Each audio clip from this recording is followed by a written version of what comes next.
Another day, another story. Evidence suggests that people were drinking beer as far back as 13,000 years ago, while distilled liquor arrived much later. Humans started drinking alcohol at least 9,000 years ago, with the earliest known evidence dating back to around 7000 BCE in China. Archaeologists have found traces of fermented beverages made from rice, honey, and fruit in pottery from that period. Welcome to Tabo Eminent Channel. Getting together with others to socialize and knock back a beer or sip on a glass of wine is hardly a modern activity. In fact, humans have been making and drinking alcoholic beverages since ancient times.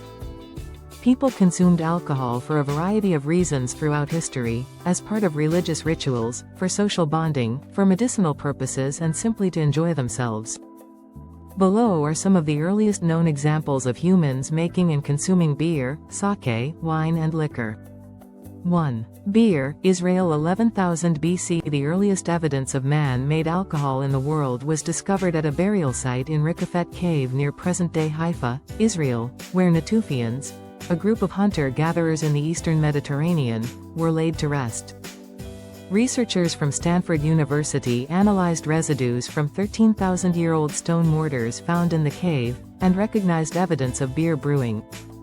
In an article published in the Journal of Archaeological Science, Reports in 2018, the authors hypothesized that the Natufians made beer for ritual feasts to venerate deceased members of their community.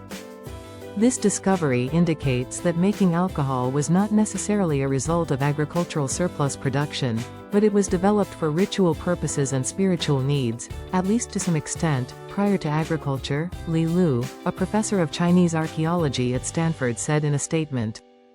But according to Stephen D. Batiuk, senior research associate and lecturer in the Department of Near and Middle Eastern Civilizations and the Archaeology Center at the University of Toronto, the Natufians' version of beer is nothing like what we drink today. It was more like gruel or porridge than a refreshing beverage. 2. Rice beer, sake, China, 7000 BC. After conducting chemical analyses on residue found on early pottery from Jiahu, a Neolithic village in China's Yellow River Valley, a team of researchers led by molecular archaeologist Patrick McGovern of the University of Pennsylvania, revealed that a mixed fermented beverage of rice, honey and fruit, hawthorn fruit and/or grape, was being produced as early as 7000 BC. So, what exactly was this early form of alcohol? Because it contains honey, some have likened it to mead, while others see it more as a type of sake because it's also made from rice. According to Batiuk, the beverage was made predominantly from hawthorn berries, one of the few berries that naturally grows yeast that ferments. But, he adds, it shouldn't be considered wine in the strictest sense.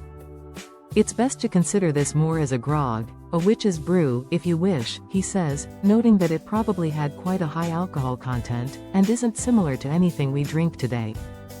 The beverage was used in a funerary context, Batiuk explains, probably in the funerary rites, allowing those alive to commune with the spirits through their altered state. 3. Wine, Georgia, 5980 BC. A Neolithic jar, possibly used for brewing wine, on display at the Georgian National Museum. Residue on large earthenware containers dating back to 5980 BC excavated in 2 archaeological sites near Tbilisi, Georgia, is the earliest evidence of traditional wine made from grapes, Batiuk says. The research team, led by McGovern, published their findings in the Proceedings of the National Academy of Sciences in 2017.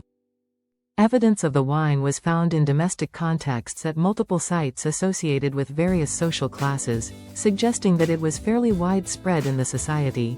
A common beverage, Batiuk explains, adding that it was made by everyday farmers.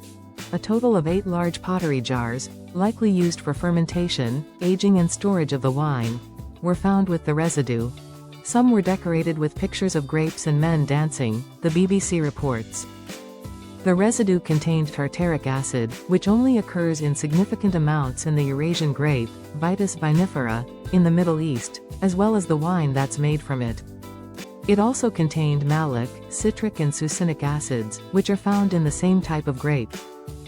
4. Chicha, South America, 5000 BC. Some of the earliest known pottery from the Andes region of South America dates back to around 5000 BC and was likely used to carry and store chicha, a beverage primarily made from fermented corn, along with manioc, wild fruits, cacti and potatoes, according to McGovern.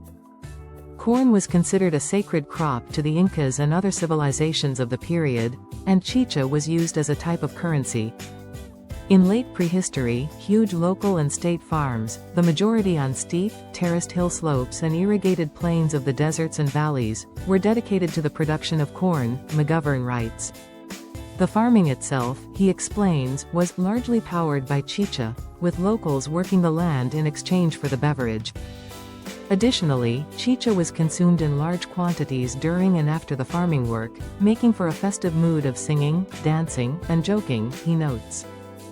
5. Distilled liquor, Europe, 1400–1600s. While naturally fermented alcohol like beer and wine have been around since ancient times, distilled liquor has only been around for a few hundred years. Distillation is a really recent development, at least in the context of our relationship to alcohol, says Edward Slingerland, a philosophy professor at the University of British Columbia and the author of Drunk: How We Sipped, Danced, and Stumbled Our Way to Civilization. We've known about distillation forever. Aristotle described it, and the principles of it have been well understood for a long time, but doing it on any kind of scale is really technologically difficult because you have to be able to keep the liquid at a very constant temperature.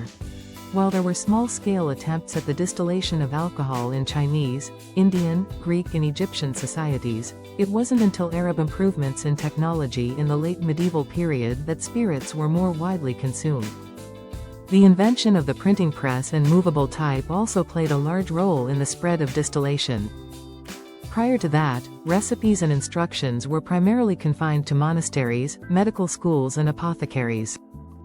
Published in Germany in 1500, The Virtuous Art of Distillation by Hieronymus Brunschwig is considered the first major book about the process, and focuses on medicinal distillation.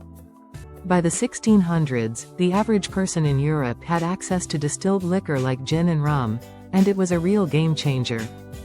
It makes alcohol much more dangerous, Slingerland explains. Alcoholic beverages created through natural fermentations, like beer and wine, can only get to a certain ABV, alcohol by volume, he explains. Distillation, on the other hand, doesn't have that safety feature, and it's possible to make liquor far more intoxicating with, say, a 90% ABV. Distillation also made spirits a commodity.